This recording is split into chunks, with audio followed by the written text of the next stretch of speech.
In the early 1800s, the United States was still young, but its western settlers were already pouring grain, furs, and timber down the Mississippi. Waterways were the nation's highways, and the river was the biggest road of all. Whoever controlled the river's mouth could tax, delay, or choke an entire economy. New Orleans wasn't just a city. It was a switch. Farmers upstream could grow plenty, but without access to the sea, they couldn't sell to the world. One customs office at the docks could decide whether the West prospered or stalled. This is why a port could feel like a national emergency. A treaty arrangement allowed Americans to store goods in New Orleans before exporting, an economic lifeline called the right of deposit. It wasn't dramatic, but it was everything. When trade depends on permission, confidence is fragile. Western settlers built their plans on a door that could be slammed. President Thomas Jefferson feared a simple outcome. If a European power controlled New Orleans, the U.S. might be forced into war just to keep its economy alive. The river was a pressure line. In Jefferson's mind, the map itself looked unstable, like a continent balanced on a single hinge. Behind closed doors, Spain agreed to return Louisiana to France. On paper, it was diplomacy. In practice, it meant the U.S. might soon face Napoleon's empire at the river's mouth. The transfer was quiet, but its consequences were loud, because it changed who held the key. Word traveled slowly, but anxiety traveled fast. Settlers and merchants heard rumors that France was coming back. They imagined new taxes, closed warehouses, and armed checks at the docks. When your livelihood floats on a river, politics upstream feels distant. Politics downstream feels personal.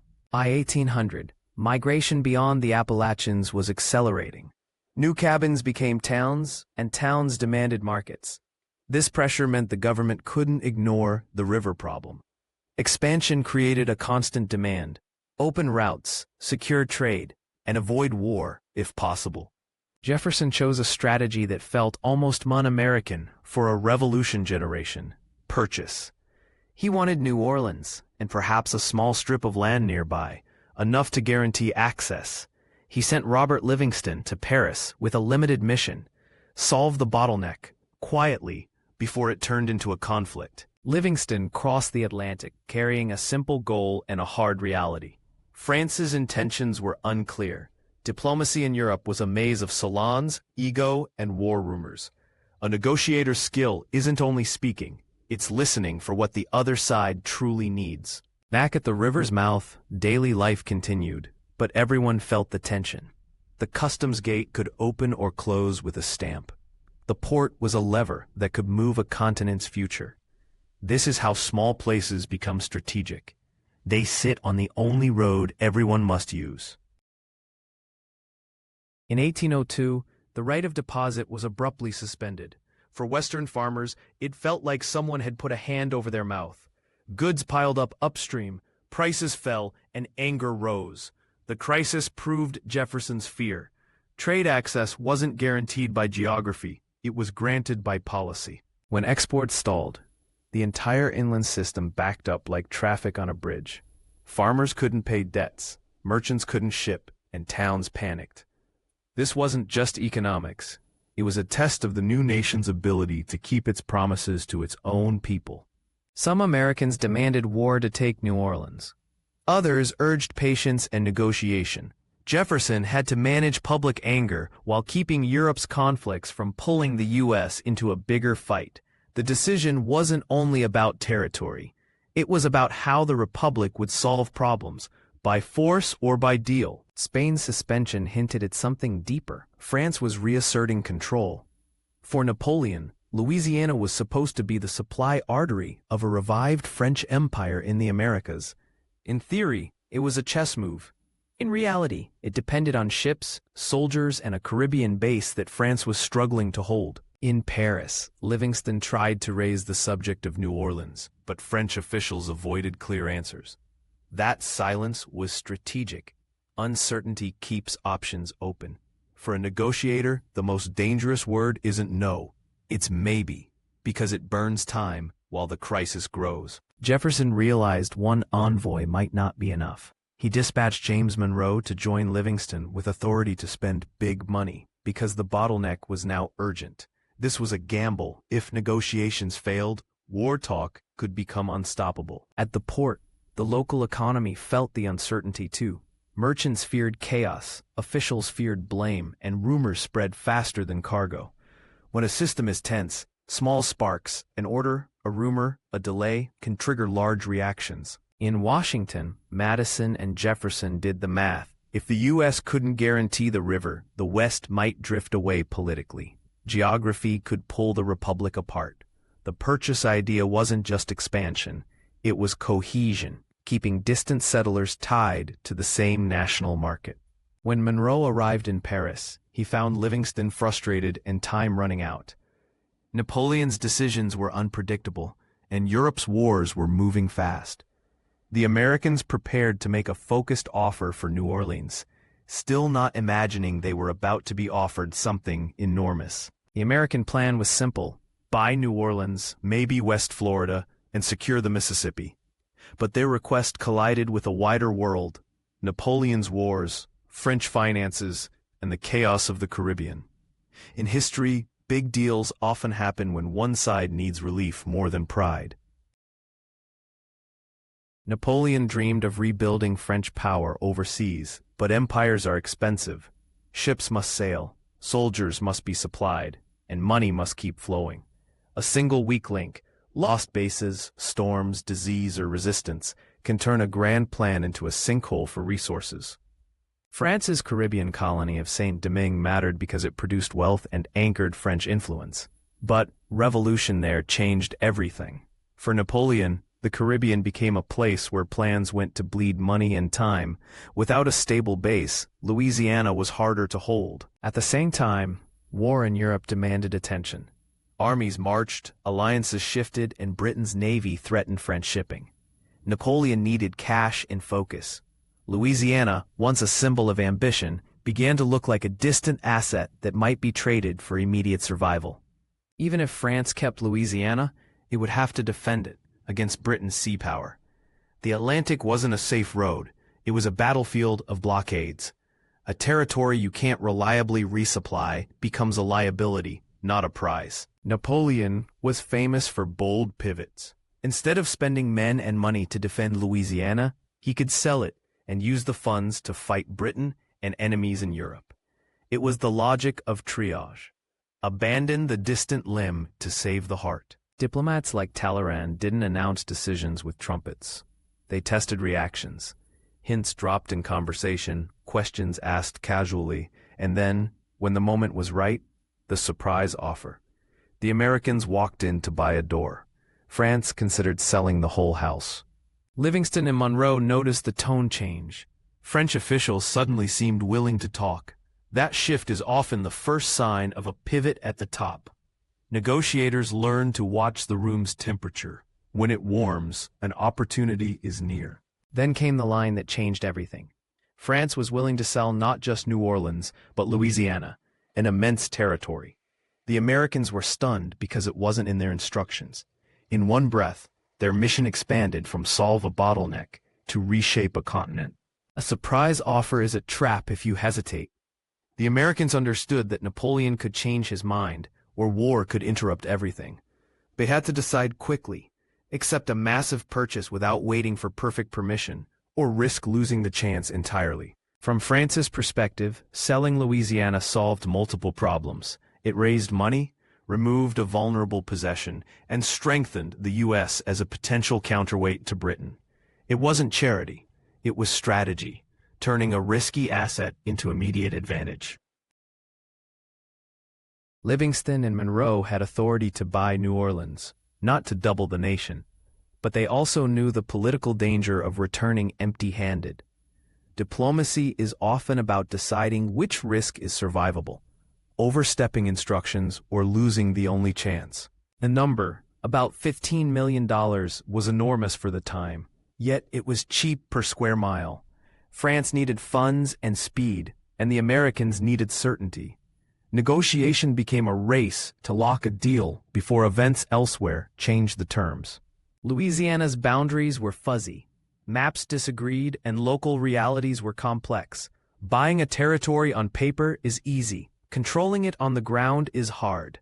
The Americans weren't just purchasing land, they were purchasing uncertainty, administration, and future disputes. French officials also feared that Britain, with its navy, might seize Louisiana during war.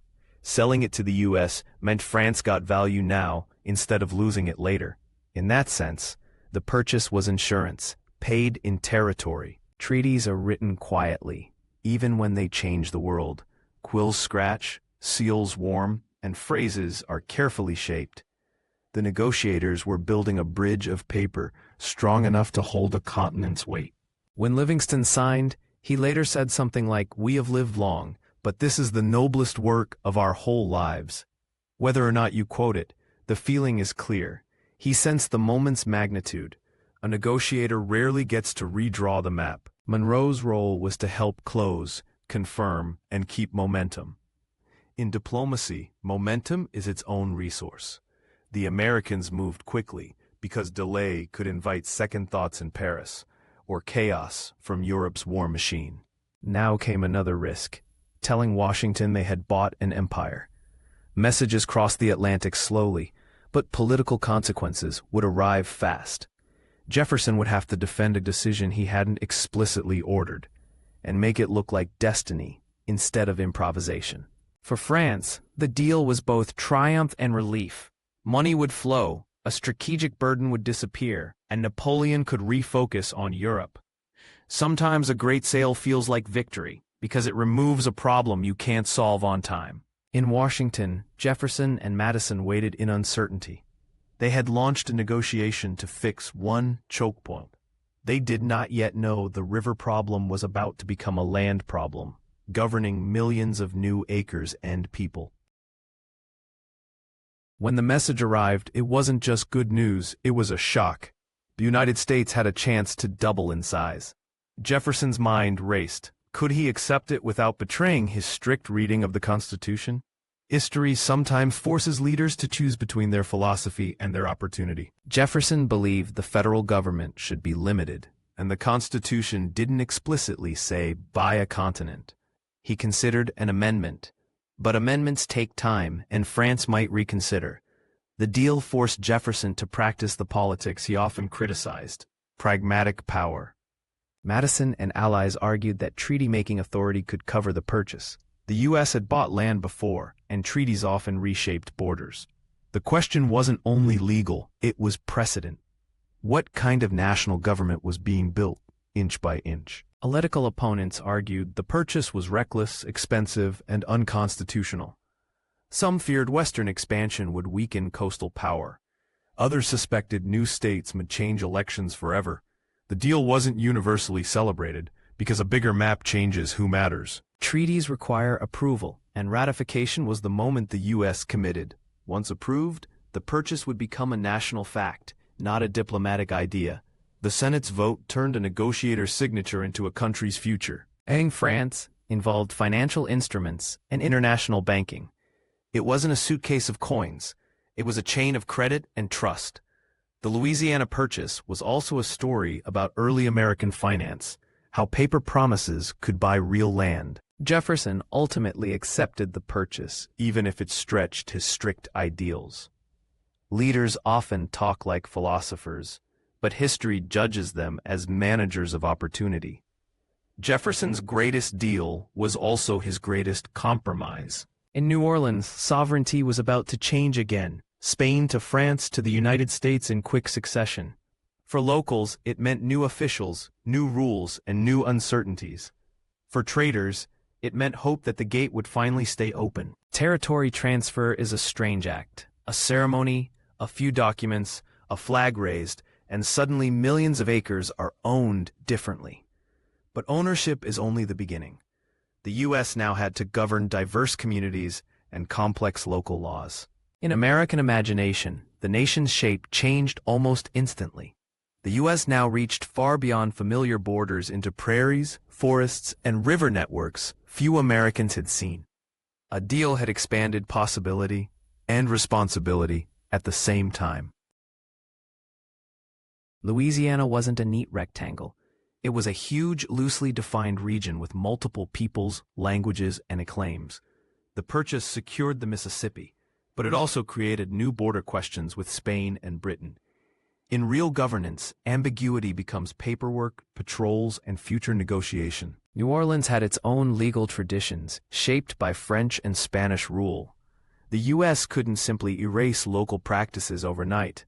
Integrating a territory meant translating laws, building courts, and persuading residents that the new order could be predictable. To govern land, you first have to measure it. Surveyors and explorers pushed into unfamiliar terrain, turning rivers and ridges into lines on maps. For native nations, these lines were not neutral. They signaled an approaching pressure: more settlers, more claims, more conflict over space. With the port secured, trade surged. Farmers shipped more, merchants invested, and river towns grew. The purchase acted like opening a valve in a pressurized system. Suddenly the West could breathe economically. Prosperity followed the water. Jefferson wanted knowledge as much as land.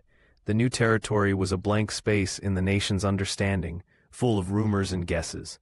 Accurate maps would be the real foundation for future states, roads, and policy. Exploration required logistics: boats, food, trade goods, and instruments. This wasn't romantic wandering, it was planning. The government treated exploration like a supply chain problem. Get people upstream, keep them alive, and bring back reliable information. A ceremony can declare ownership, but distance makes ownership fragile. The U.S. had few troops and few officials across a vast region.